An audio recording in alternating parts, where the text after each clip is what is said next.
My name is Chloe Miller, and at 32, I thought I knew what betrayal felt like. Until the day before my brother Leo's wedding. I had spent weeks preparing my maid of honor dress, writing the perfect toast, and wrapping a thoughtful gift. When I mentioned my excitement for tomorrow's ceremony, my Aunt Susan gave me a strange look. She said, "It was last week." Then she showed me the wedding album, filled with smiling family photos. Photos without me. If you think that hurt, just wait until you hear what I did when they called about their renovation payments. Let me know in the comments where you're watching from, and hit that subscribe button if you've ever felt invisible to the people who should see you most clearly. This story might just change how you think about family obligations forever. Leo and I grew up in a modest suburban home in Boston, with 4 years between us. Despite the age gap, we were inseparable during our childhood. I still remember teaching him to ride his blue bicycle without training wheels when he was 6. I held the back of his seat, running alongside him until he pedaled away confidently. I taught him to swim in our community pool, patiently waiting in the shallow end while he dog-paddled toward me with determination in his eyes. When neighborhood bullies targeted him in 3rd grade, I confronted them, even though I was a quiet middle schooler myself. We developed our own secret language with hand signals and code words that confused our parents, but bonded us in our own private world. Family vacations to Cape Cod featured us building elaborate sandcastles and hunting for seashells together, always returning with pockets full of treasures and memories. Our parents, Carol and Robert, loved us both, but they showed a subtle favoritism toward Leo that became more apparent as the years passed. Dad never missed Leo's baseball games. He'd cheer loudly from the bleachers and take him for celebratory ice cream afterward. Yet he frequently had important meetings during my debate team finals or chorus performances. I learned not to expect him in the audience, focusing instead on my achievements rather than his empty seat. Mom made elaborate birthday celebrations for Leo, with themed cakes and invitations for the whole neighborhood. Meanwhile, my birthdays were acknowledged with simple, store-bought cakes and small family gatherings.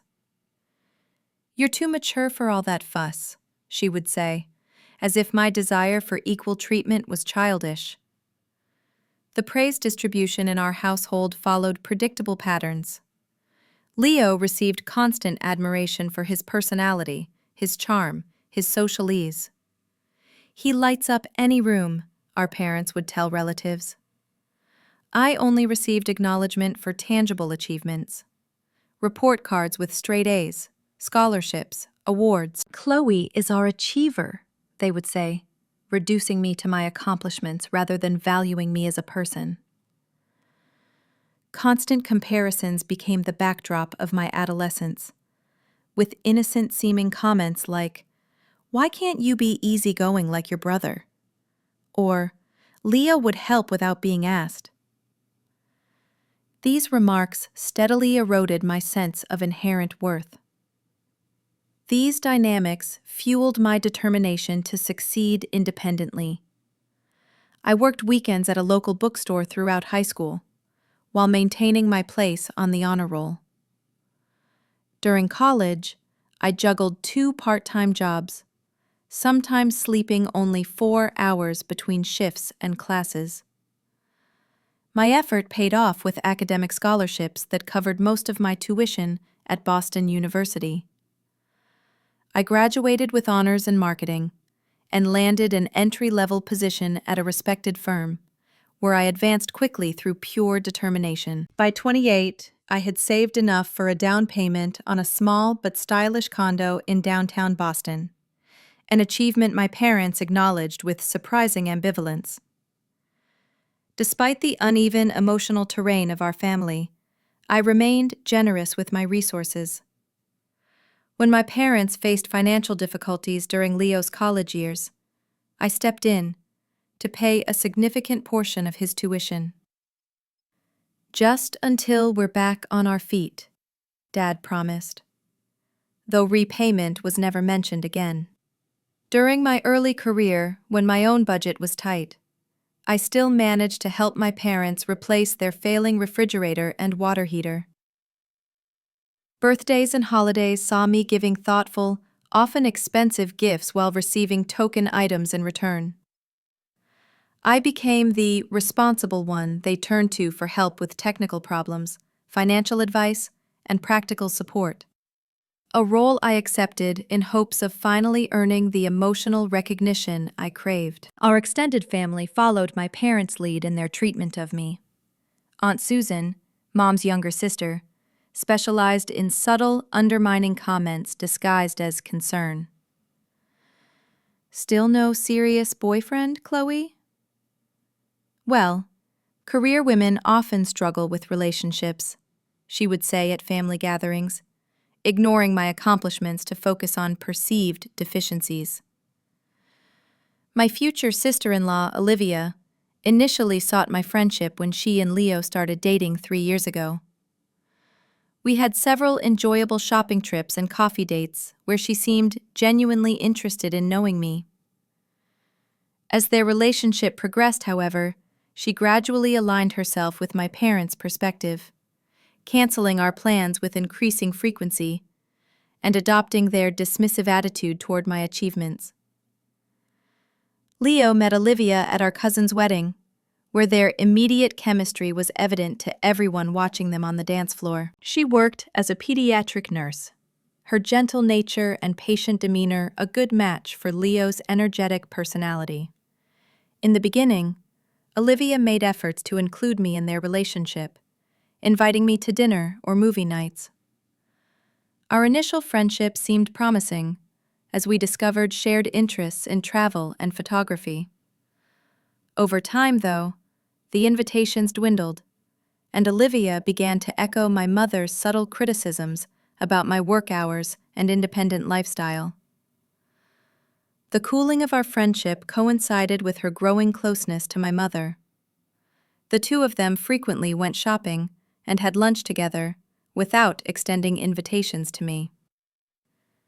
The engagement announcement came last Christmas Eve during our family dinner. Leo proposed with a modest diamond ring, dropping to one knee beside the decorated tree while we all watched. My genuine happiness for my brother mingled with a familiar pang of exclusion when I learned that my parents had helped him select the ring months earlier. Everyone had known this moment was coming, except me. Still, I pushed aside the hurt and focused on celebrating my brother's happiness, offering to help with wedding plans and expressing excitement about welcoming Olivia officially into our family. Little did I know that this pattern of exclusion was about to reach an unprecedented level. The timeline of wedding preparations began in January, shortly after the engagement. Leo and Olivia announced they wanted a summer wedding, preferably in June, when the weather in Massachusetts would be ideal. I immediately texted Leo, asking about potential venues and dates, excited to block time off work and possibly help with arrangements. His response was vague. "Still figuring out details. We'll let you know soon." Throughout February, my attempts to get specific information were met with similarly evasive responses from both Leo and our parents. Mom would only say, "It will be a summer wedding," when pressed, changing the subject before I could ask follow-up questions. My texts about venues and dates frequently went unanswered or received delayed responses that provided no actual information. I made multiple attempts to be included in the wedding planning process. In early March, I offered to host a bridal shower for Olivia, thinking it would be a perfect way to rebuild our fading friendship. "That's sweet of you," Olivia replied, "but my sister and mother already have it planned." When I suggested several beautiful venues based on my marketing contacts in the city, my recommendations were dismissed without consideration.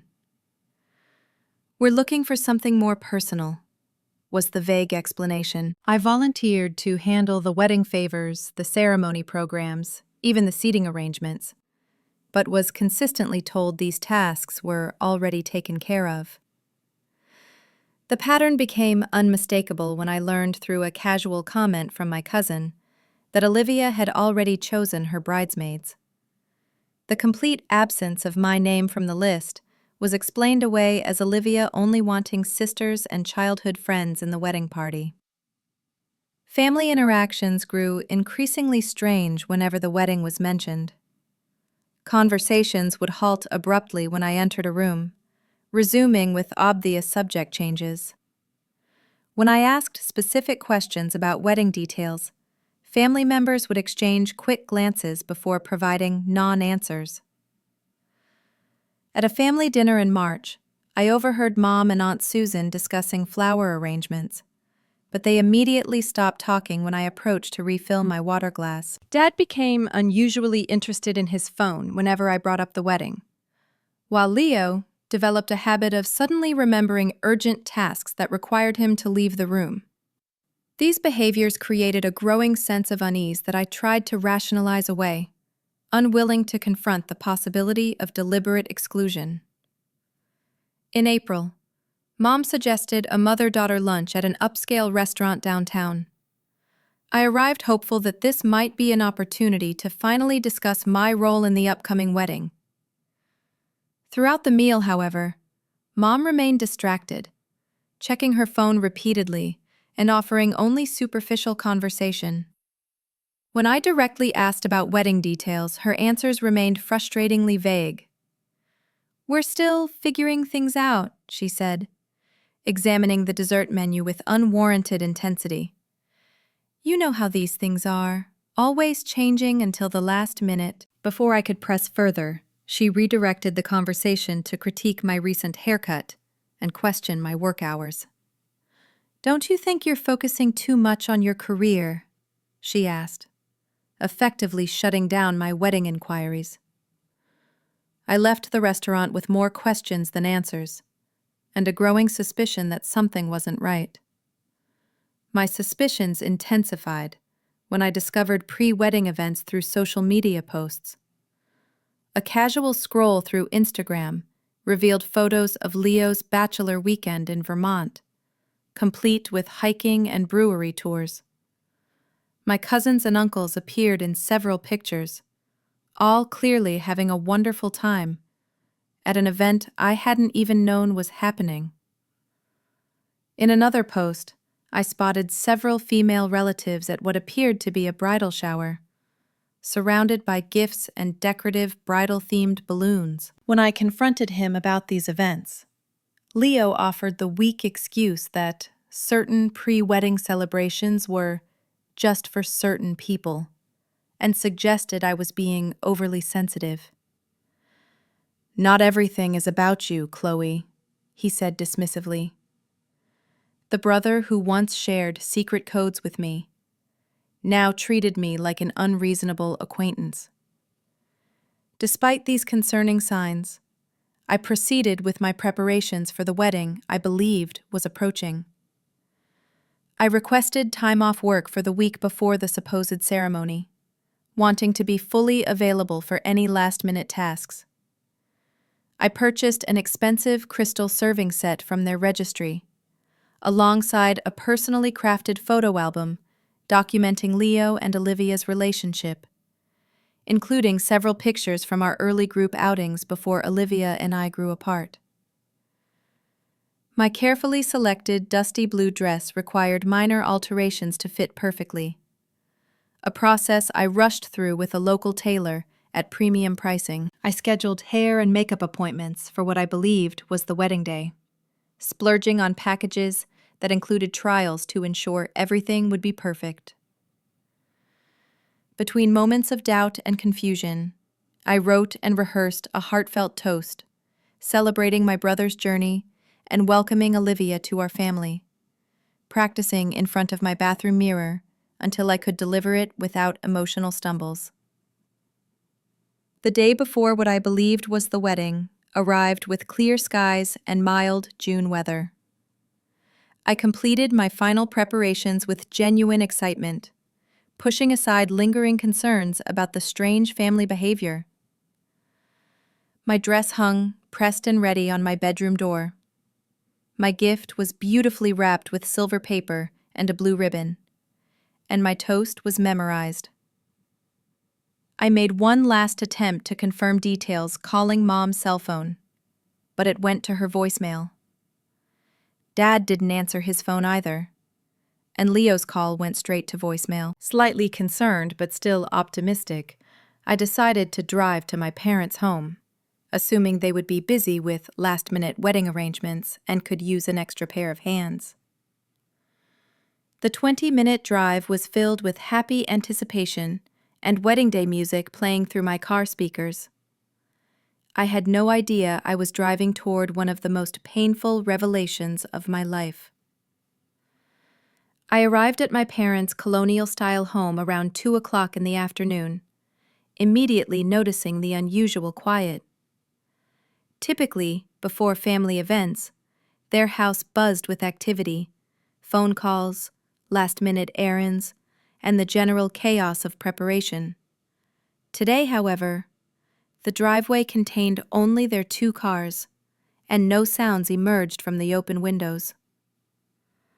I let myself in with my spare key, calling out a cheerful greeting that echoed through the surprisingly orderly living room. Mom appeared from the kitchen, coffee mug in hand, her expression shifting from surprise to something resembling alarm when she saw me. "Chloe, we weren't expecting you," she said, her voice higher than normal. Dad entered from his study, exchanging a quick glance with Mom before offering an awkward hello. Neither of them moved to hug me or explain the conspicuous absence of wedding preparations. The silence that settled in the living room felt heavy with unspoken words, the air thick with discomfort. I stood with my purse still on my shoulder, increasingly aware that something was fundamentally wrong, but unable to identify exactly what. Aunt Susan emerged from the guest bathroom, her eyebrows rising at the sight of me standing in the entryway. Unlike my parents, who seemed frozen in uncomfortable silence, Susan approached with her usual confident stride, her head tilted in apparent confusion. "Why are you all dressed up, Chloe?" she asked, noting my carefully styled hair and makeup. "Looking for wedding leftovers?"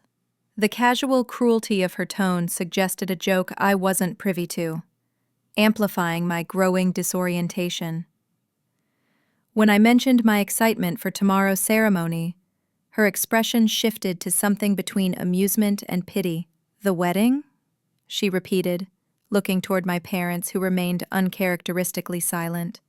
"It was last week, dear, the Saturday before last." Without waiting for my response, she walked to the coffee table and retrieved a leather-bound album I hadn't noticed. "The photographs just arrived yesterday. They did a beautiful job, didn't they?"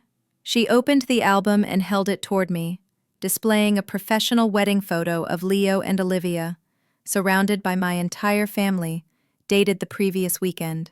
The physical shock hit me like a wave, starting as a coldness in my fingertips that rushed upward until my entire body felt numb. The album contained dozens of professional photographs documenting a wedding I knew nothing about. There was Leo in a charcoal gray tuxedo, standing beneath a flower-adorned arbor I had never seen. Olivia looked radiant in a lace gown with a sweetheart neckline, nothing like the dress styles she had casually discussed with me months earlier. The venue was a rustic vineyard setting with mountain views, completely different from the city venues they had supposedly been considering. Each turn of the page revealed another aspect of the elaborate celebration I had been excluded from. A rehearsal dinner with extended family members seated at a long table adorned with candles and flowers. The ceremony with rows of white chairs filled with familiar faces of aunts, uncles, cousins, and family friends. A reception with dancing, cake cutting, and toasts with raised champagne glasses. My parents featured prominently. Mom in a formal navy dress, Dad looking uncomfortable but present in his best suit. Even distant relatives from California appeared in group shots, having apparently made the cross-country journey for an event I wasn't told was happening. Multiple events spanning several days, an entire wedding week that had occurred while I continued preparing for a ceremony that had already passed. My stunned silence was broken by the sound of the front door opening. Leo and Olivia entered, shopping bags in hand, their casual Saturday demeanor shifting to visible discomfort when they spotted me standing in the living room. Leo's eyes darted to the open photo album in my hands, then to our parents, before settling back on me with an unconvincing smile. "Hey, sis," he said, his voice unnaturally bright. "What brings you by?" The absurdity of his casual greeting, in the face of what lay exposed in my hands, left me momentarily speechless. When I finally found my voice, it emerged as a whisper. "The wedding was last week?" The question hung in the air as Leo and Olivia exchanged glances with my parents. It was Leo who finally responded, his tone suggesting confusion that I would even need to ask. "Didn't we tell you?" "I could have sworn someone told you we moved the date." He looked to our parents for confirmation, a practiced move that suggested this response had been prepared. Mom nodded quickly, too quickly. "I'm sure I mentioned it during our lunch," she added. Dad simply stared at the floor, his discomfort evident in his rigid posture. Olivia stood slightly behind Leo, her expression carefully neutral, but failing to hide a flicker of satisfaction in her eyes. The collective attempt to gaslight me was so blatant, it momentarily overshadowed the pain of exclusion. They were not only admitting to having the wedding without me, but trying to convince me it was due to a miscommunication rather than deliberate exclusion. The coordinated nature of their response suggested this wasn't a mistake, but a planned decision they had prepared to defend.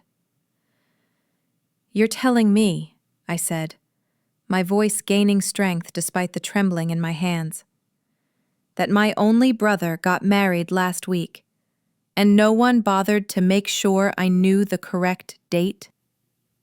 I looked from face to face, searching for any sign of genuine remorse or explanation. How is that possible, unless it was intentional? Leo shifted uncomfortably, avoiding direct eye contact. There was a lot going on. Things were hectic. We changed venues last minute and had to adjust the date. It was just a miscommunication. His explanation rang hollow, contradicted by the evidence of carefully planned events in the photos I still held. "Last minute?" I echoed, flipping through pages showing elaborate decorations and coordinated attire. "This doesn't look last minute. This looks planned weeks, if not months, in advance." Mom interjected, her tone suggesting I was making an unnecessary scene. "Chloe, you must have forgotten. You're always so busy with work. Maybe you just didn't write it down correctly." The suggestion that my exclusion from my brother's wedding was somehow my fault added insult to injury. Dad finally spoke. His dismissive words were perhaps the most hurtful of all. "It's not a big deal. You were busy anyway. You probably couldn't have made it with your work schedule." The casual invalidation of what should have been one of the most important family events cut deeply, confirming that my presence had been deemed unnecessary, an afterthought not worth ensuring. Aunt Susan chose this moment to add her particular brand of cruelty, patting my arm with false sympathy. "Well, it turned out perfectly without any drama, so maybe it worked out for the best." The implication was clear. My absence was considered a positive factor in the wedding's success. The barely disguised hostility beneath her concerned expression suggested a narrative had been constructed within the family, where I was cast as a potential problem to be avoided, rather than a sister to be included. The physical impact of this revelation manifested as the room began to spin slightly, reality shifting beneath my feet. I found myself gripping the back of a chair for support, fighting to maintain some semblance of composure, while my entire understanding of my place in the family collapsed around me. The initial shock was giving way to a pain so acute it felt physical, a crushing pressure in my chest, making it difficult to breathe normally. Yet, within the devastating clarity of that moment, something else was emerging, a recognition that would eventually lead to necessary change, though I couldn't see it yet through the fog of the trail. I don't remember much about leaving my parents' house. The walk to the door exists in my memory as a silent movie, their faces watching without speaking, as I placed the wedding album on the coffee table with shaking hands and turned away. No one followed me outside. No one called after me with explanations or apologies. The absence of any effort to repair the damage spoke volumes about my true position in the family hierarchy, a truth I had been avoiding for years. The drive home became impossible less than a mile away, when tears blurred my vision so completely that continuing would have been dangerous. I pulled into a small park where Leo and I had played as children, parking beneath a maple tree that offered some privacy from passing cars. There, alone in the safety of my car, I allowed the dam to break. The sound that emerged was primal, a wounded animal cry that came from somewhere deep and untouched before this moment. I screamed until my throat hurt, pounded the steering wheel until my palms stung, and sobbed until no more tears would come. Only then, emptied of that first wave of raw emotion, did I drive the remaining distance home. The weekend passed in alternating states of numbness and overwhelming grief. I ignored calls from work colleagues inquiring about Monday's client meeting, and silenced notifications from friends asking about weekend plans. Food held no appeal, and sleep came only in brief, exhausted intervals, between bouts of replaying every interaction leading up to this betrayal. The wrapped wedding gift sat on my dining table like a mockery, the silver paper catching light from my apartment windows. My carefully altered dress hung in the closet, tag still attached, a physical reminder of my naivety in believing I mattered enough to be included in my brother's milestone moment. Sunday afternoon brought a new dimension of pain through social media discoveries. In a moment of masochistic curiosity, I searched for wedding hashtags with Leo and Olivia's names, finding an extensive collection of posts from the celebration. The wedding hadn't been a simple weekend event, but a week-long celebration, beginning with a Thursday rehearsal dinner attended by over 50 guests, including relatives from across the country. Photos of Olivia's bachelorette party revealed several of my female cousins had been included, women I had grown up alongside and considered friends. Even more hurtful were comments from family friends expressing surprise at my absence. "Miss seeing you there," and "Where was Chloe?" were scattered throughout the posts. These innocent questions confirmed that my exclusion had been noticed, requiring explanations I could only imagine my family providing. The deeper pain came with the realization that this wasn't a mistake or an oversight, but a deliberate, coordinated decision. The logistics of keeping me in the dark about an event of this magnitude required effort and planning. Phone calls to ensure guests didn't mention the correct date to me, careful management of social media posts until after the fact, orchestrated vagueness when I asked direct questions. Family members had been enlisted in this deception, creating a conspiracy of silence that must have required explicit instructions. The level of commitment to excluding me suggested a family consensus that I was somehow unworthy of inclusion in this significant event. This understanding forced me to reconsider years of family dynamics through a new lens. The birthday checks I'd sent to nieces and nephews, the Christmas gifts carefully selected for each family member, the financial support provided during hardships, all while being emotionally sidelined. I had been fulfilling my familial obligations with increasing generosity, while receiving diminishing emotional returns. A one-sided arrangement I had accepted, in hopes of eventually earning full acceptance. The wedding exclusion wasn't an anomaly, but the culmination of a pattern so long-standing, I had normalized it.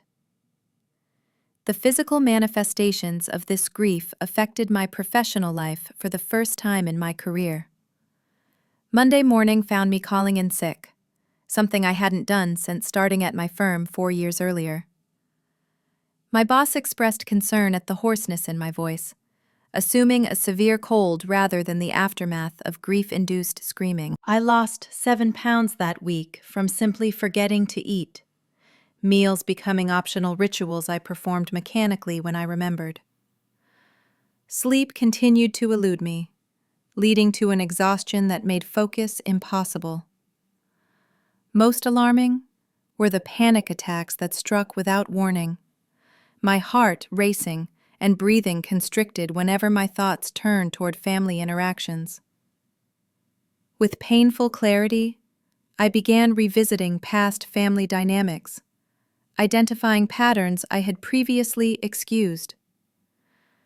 There was the graduation party my parents had scheduled during my important work presentation, despite having my calendar information months in advance. The family vacation, planned without consulting me, followed by expressions of disappointment when I couldn't rearrange work commitments on 2 days' notice. Holiday gatherings where my career achievements were acknowledged briefly, before extended discussions of Leo's most minor accomplishments. The consistent expectation that I would adjust my schedule to accommodate everyone else, while my time constraints were treated as evidence of misplaced priorities. Most illuminating was the pattern of being valued for my resources, while being emotionally sidelined. I had become the family bank and problem solver, expected to provide financial assistance, technical support, and practical help, while my emotional needs remained unaddressed. The wedding exclusion simply brought this dynamic into sharp relief, making it impossible to maintain the comfortable illusion that these were merely oversights or miscommunications. This was the breaking point that would ultimately force a long overdue reassessment of my role in the family system.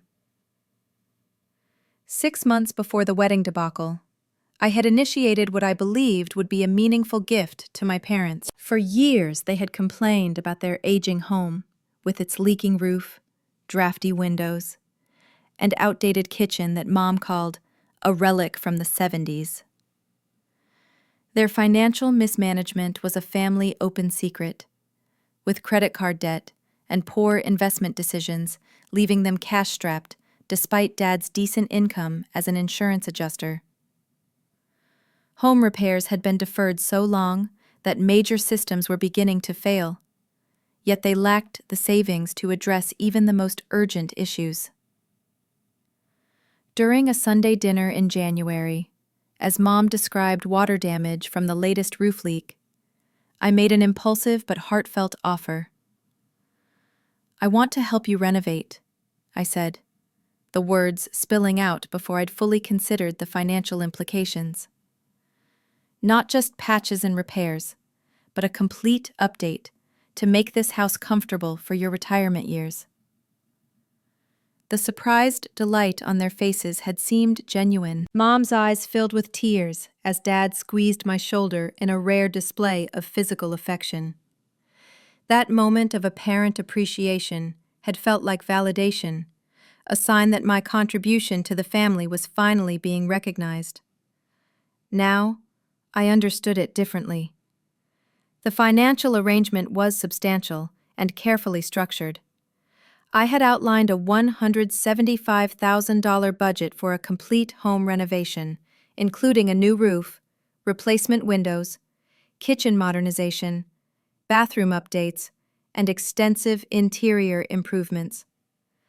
Working with a contractor recommended by a colleague, I established a monthly payment schedule spread across 12 months to make the financial impact manageable alongside my mortgage and other obligations.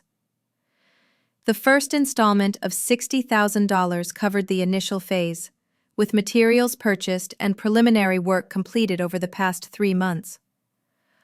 All contracts listed me as the financier, with my signature required for major decisions and change orders. Making this commitment had required significant personal sacrifice.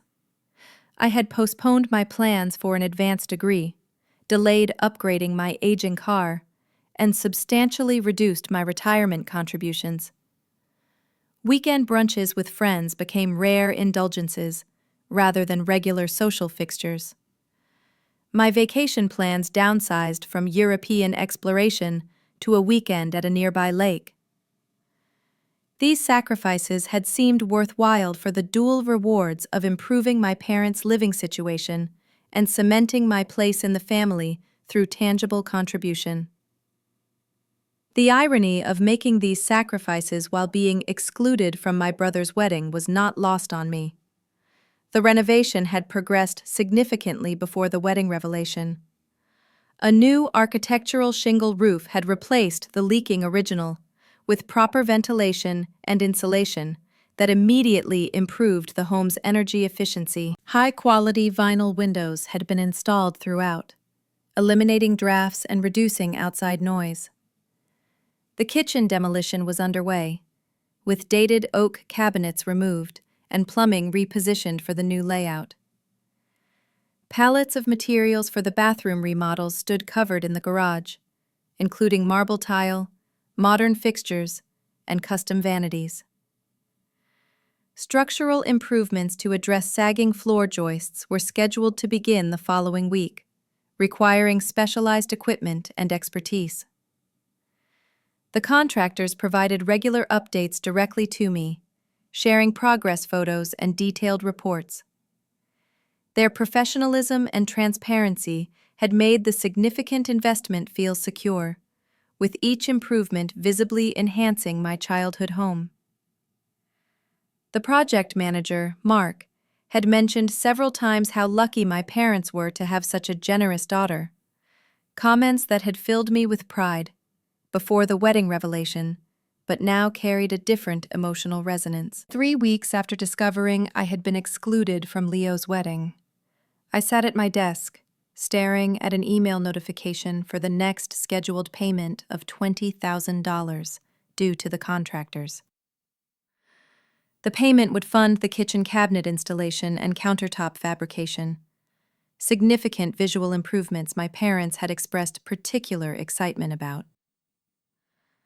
My finger hovered over the approve button, muscle memory nearly completing the transaction automatically before conscious thought intervened. In that moment, flashbacks of the wedding photos scrolled through my mind like a painful slideshow. I saw again the coordinated family outfits, the celebration spanning days, the deliberate exclusion masked as miscommunication. The dissonance between my financial generosity and my emotional exclusion from the family became impossible to ignore. Was I funding luxury renovations for people who couldn't be bothered to include me in landmark family events? The question answered itself. My finger moved away from the approve button to instead compose an email to the project manager requesting a temporary hold on all work. The relief that followed this decision surprised me. It was immediate and physical, like the lifting of a weight I hadn't fully acknowledged carrying. Guilt mingled with the relief, concerns about disappointing the contractors and leaving my parents with a partially completed home. Yet these concerns were overshadowed by the recognition that I was enforcing long overdue boundaries, refusing to continue a pattern of financial giving without emotional reciprocity. The simple email to Mark, explaining that funding was temporarily suspended pending family discussions, felt like the first authentic act of self-respect I had undertaken in years. My approach to the situation remained professional, despite the personal nature of the conflict. I arranged a call with Mark to explain that work would need to pause temporarily, apologizing for any inconvenience to his schedule and crew. His response was more understanding than I had anticipated. He mentioned that payment pauses were not uncommon in large residential projects, and assured me that the site would be properly secured during the hiatus. I requested a detailed accounting of work completed and materials purchased, wanting clear documentation of how the initial $60,000 had been allocated. Mark promised to provide this within the week, his professionalism unchanged by the financial uncertainty. The contractors secured the property conscientiously, covering exposed areas against potential weather damage and ensuring all electrical and plumbing modifications were safe during the pause. Materials already on site were properly stored and inventoried, with photos sent to document their condition and location. The half-demolished kitchen was left in a state that, while not functional, was at least stable and weather-protected. These precautions addressed my practical concerns about the property, while I navigated the more complex emotional landscape of family expectations. 2 weeks passed without any contact from my family regarding either the wedding situation or the renovation pause. No one called to check on my emotional well-being after the wedding revelation. No messages acknowledging my hurt feelings or offering explanations beyond the initial, inadequate excuses. The telling absence of concern confirmed that my emotional state was secondary to practical considerations in our family dynamic. They had excluded me from a major life event without apparent remorse, yet expected the financial support to continue uninterrupted. A one-sided arrangement I could no longer sustain. The angry phone call came on a Tuesday evening, exactly 17 days after my discovery of the wedding deception, and 2 weeks after I had suspended renovation payments. I was reviewing client proposals when Mom's name appeared on my phone screen, the first contact from any family member since I had walked out of their house. Her voice greeted me with none of the tentative reconciliation I might have hoped for, instead, launching immediately into indignation. "The contractors called your father today," she began without preamble, her tone shrill with accusation. "They said you've stopped payments and put the entire project on hold. We have a house torn apart, Chloe. How could you do this without discussing it with us first?" In the background, I could hear Dad's voice, the words indistinct, but the angry tone unmistakable. Their focus was exclusively on the renovation, with no acknowledgement of the wedding situation. It spoke volumes about their priorities. "I needed to make some financial adjustments," I replied, keeping my voice deliberately calm, despite the rapid acceleration of my heart rate. "I should have discussed it with you, just like you should have discussed the wedding date change with me." The parallel was intentional, a gentle but clear reminder of their far more significant failure to communicate. Mom ignored the reference entirely, continuing as if I hadn't spoken. "Your father is furious. We have exposed wiring in the kitchen. Half the cabinets are missing, and we can't even cook a proper meal. What are we supposed to do?" The absence of any concern for my feelings continued to confirm the transactional nature of our relationship. I was valued for what I could provide, not for who I was to them. "I'm going to add Leo to this call," Mom announced, suddenly, before I could object. The line clicked and Leo's voice joined the conversation, his tone immediately condescending, as if addressing a misbehaving child rather than his older sister. "Chloe, what are you doing?" he demanded. "Mom and Dad say you've abandoned the renovation project halfway through. That's not how responsible adults handle things." The irony of being lectured about responsibility by someone who had excluded me from his wedding was almost laughable. I could hear Olivia in the background, her voice a murmuring presence, clearly coaching Leo's responses. "I made a financial commitment based on certain assumptions about my place in this family," I responded, surprising myself with the steady clarity in my voice. "Recent events have caused me to reassess those assumptions." "This is about the wedding, isn't it?" Leo asked, his tone suggesting my hurt feelings were a trivial matter compared to the renovation crisis.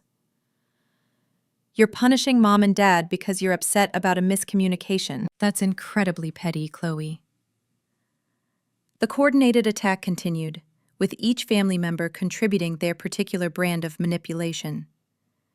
Dad joined on another extension, his voice gruff with barely contained anger. "Your mother and I are living in a construction zone because of your tantrum. The neighbors are asking questions about why work has stopped. Do you have any idea how embarrassing this is?" Mom added emotional leverage, her voice breaking in what I now recognized as performative distress. "I can't even have my bridge club over. We're washing dishes in the bathroom sink like we're camping. I never thought my own daughter would put us in this position." The calculated nature of their approach was becoming increasingly transparent, each playing assigned roles to maximize pressure without addressing the underlying issue. Leo escalated with threats about my family standing. "If you don't restart these payments immediately, you need to understand what this means for your place in this family. Some things can't be undone, Chloe." The attempt at intimidation might have worked months earlier, but the wedding exclusion had already shown me exactly what my place in this family truly was. Throughout their coordinated offensive, I remained silent, allowing them to exhaust their prepared arguments. When the litany of complaints finally paused, I took a deep breath and delivered the response I had been formulating since the payment pause. "Didn't I tell you I was stopping the payments?"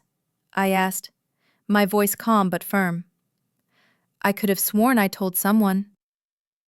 The deliberate echo of their wedding excuse hung in the air, creating a moment of stunned silence on the other end of the line.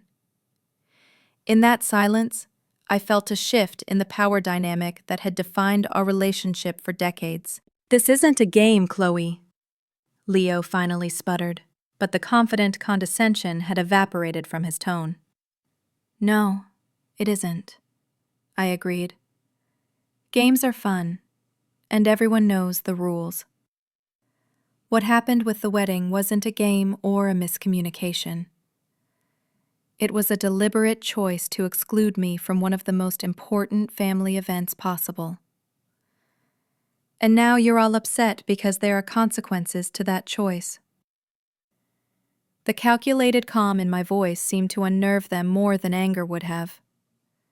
They had prepared for defensiveness, for tears, for apologies, not for this composed articulation of the fundamental problem. Their response was immediate escalation. Leo's voice rose as he abandoned all pretense. "You're ruining everything, as usual," he shouted. "This is exactly why we didn't want you at the wedding."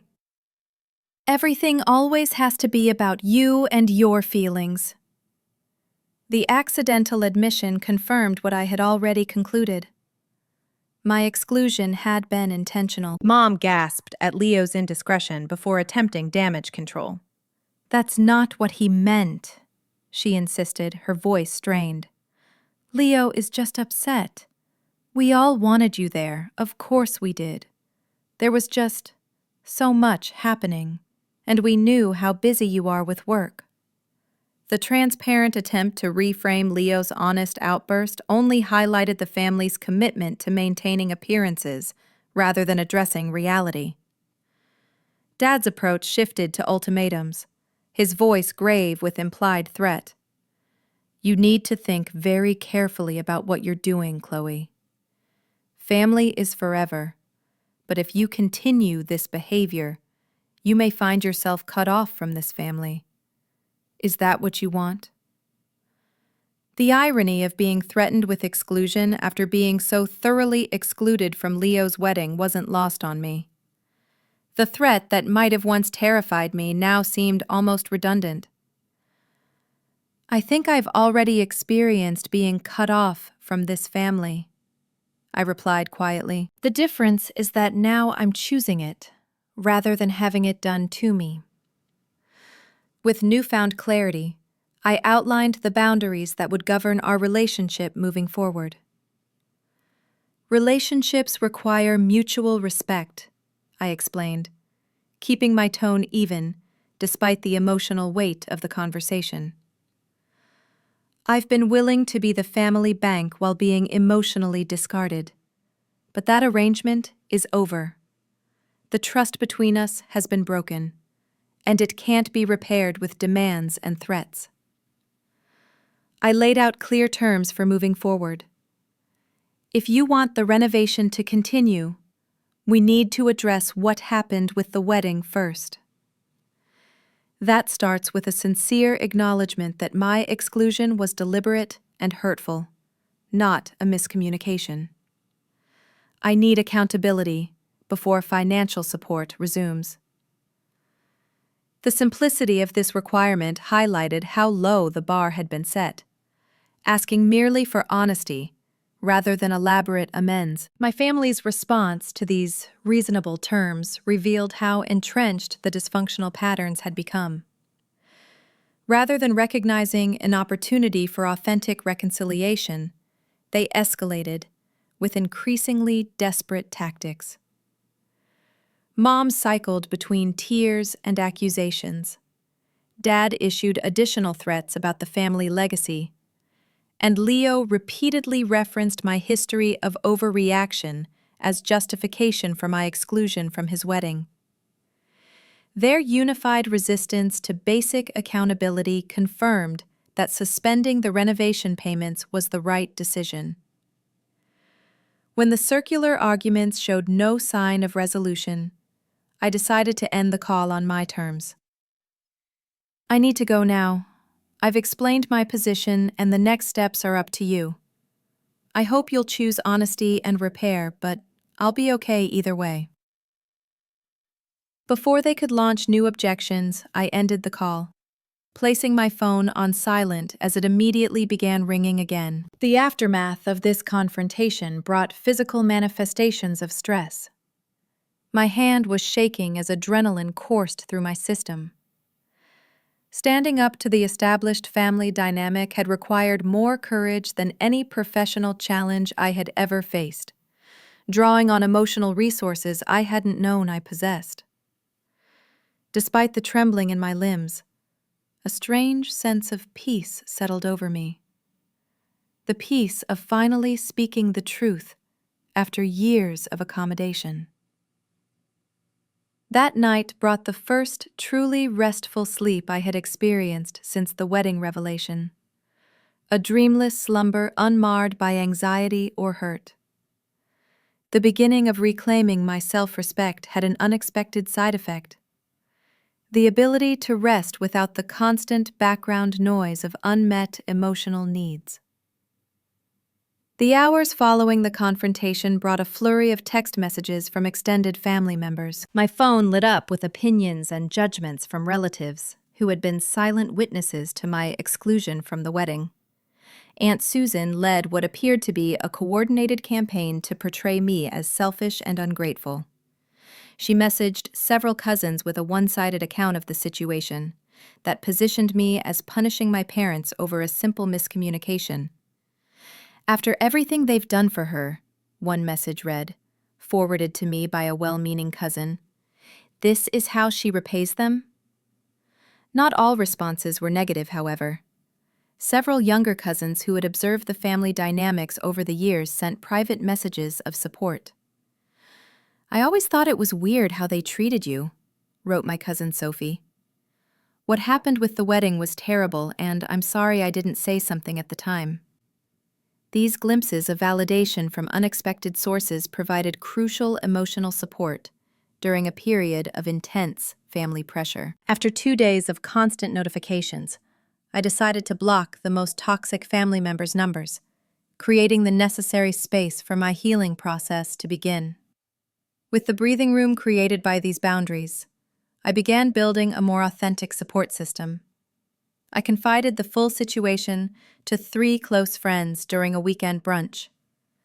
Their shocked expressions confirmed that my reaction wasn't overblown, as my family had suggested.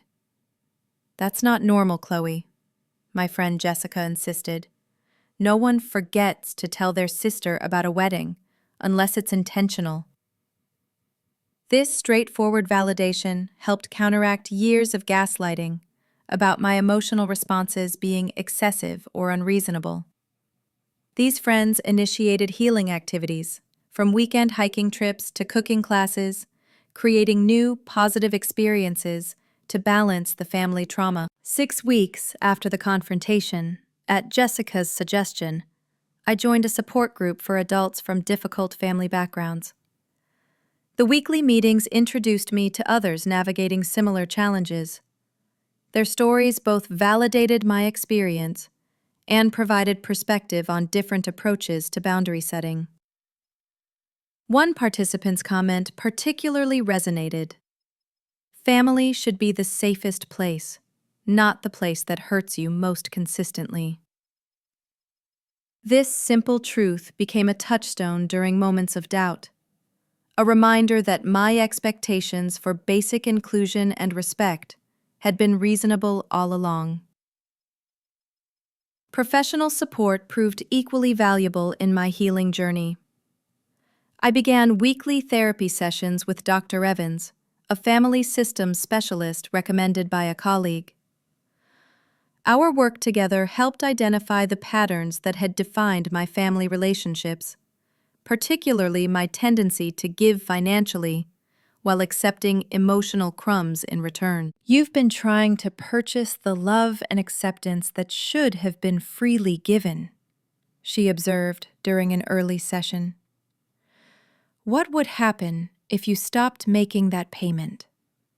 This framing helped me recognize my people-pleasing tendencies, not just within my family but across all relationships, leading to healthier boundaries in friendships and dating.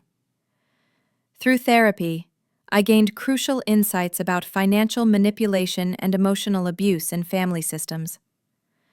I learned that my parents' dependence on my financial support while excluding me emotionally followed a recognized pattern of exploitation rather than normal family interdependence. Understanding these dynamics intellectually helped reduce the guilt I felt about suspending the renovation payments, reframing my decision as healthy boundary enforcement rather than retaliation. Dr. Evans helped me develop strategies for maintaining these boundaries against the sophisticated manipulation tactics my family had perfected over decades. 6 months after the wedding revelation, my parents made their first attempt at reconciliation, though their motivation remained transparent. Mom called on a Sunday afternoon, her voice notably gentler than during our confrontation. "We've been doing some thinking," she began cautiously, "and we may not have handled the wedding situation as well as we could have." This careful non-apology came just days after the contractor had contacted them about the extended work stoppage, which was potentially voiding some material warranties. The timing suggested financial concerns, rather than genuine remorse, motivated the outreach. Leo's attempt at accountability came via text message a week later. "Looking back, I can see how you might have felt excluded.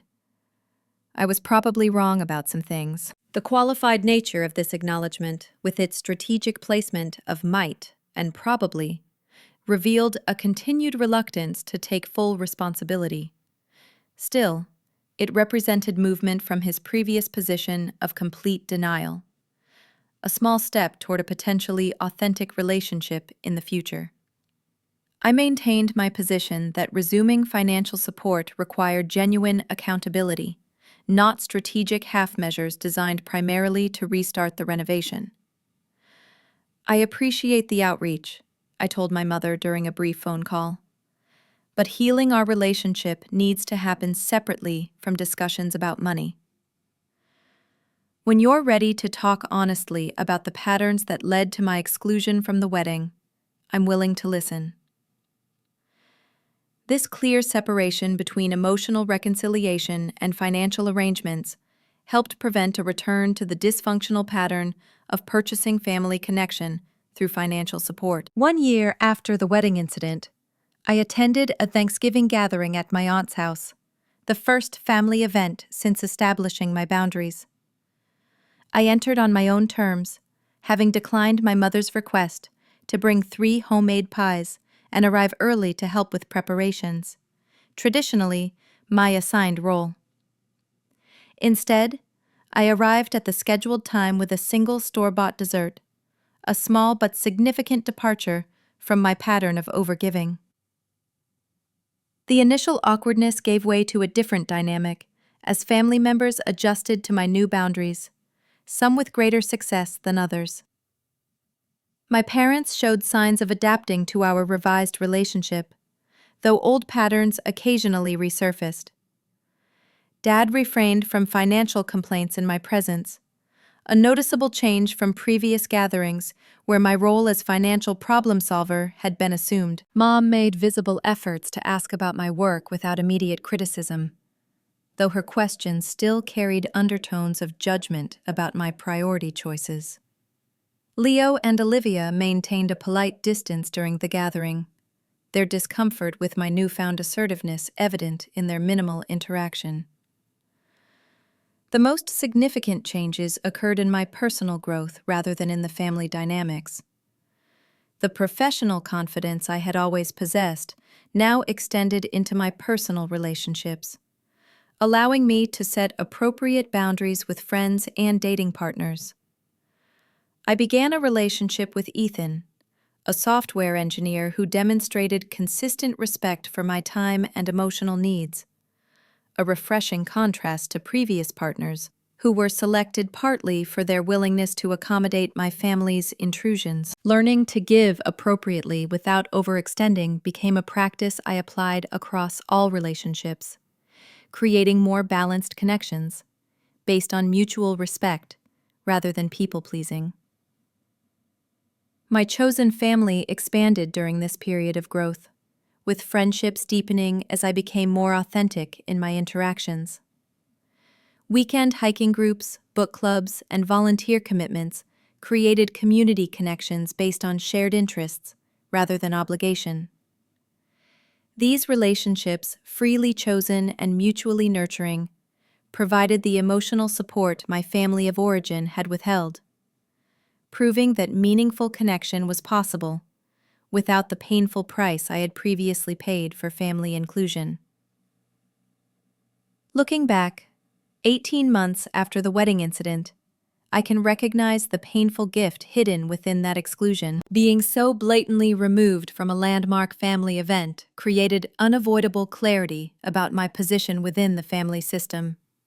Clarity I might have continued avoiding through smaller accommodations and explanations. The renovation payment pause, while initially motivated by hurt, became the mechanism for establishing long overdue boundaries that allowed healthier relationship patterns to develop. The most valuable lesson emerged from this painful experience.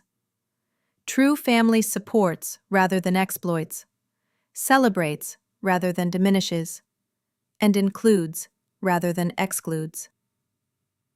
These qualities can exist in biological families, but they aren't guaranteed by shared DNA alone.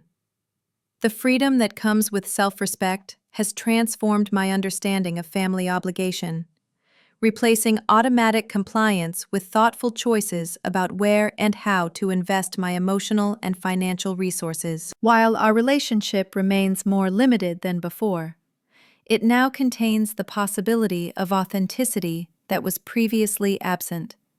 Beneath the surface harmony, the peace I found comes not from family approval, but from knowing my worth isn't determined by others' treatment of me.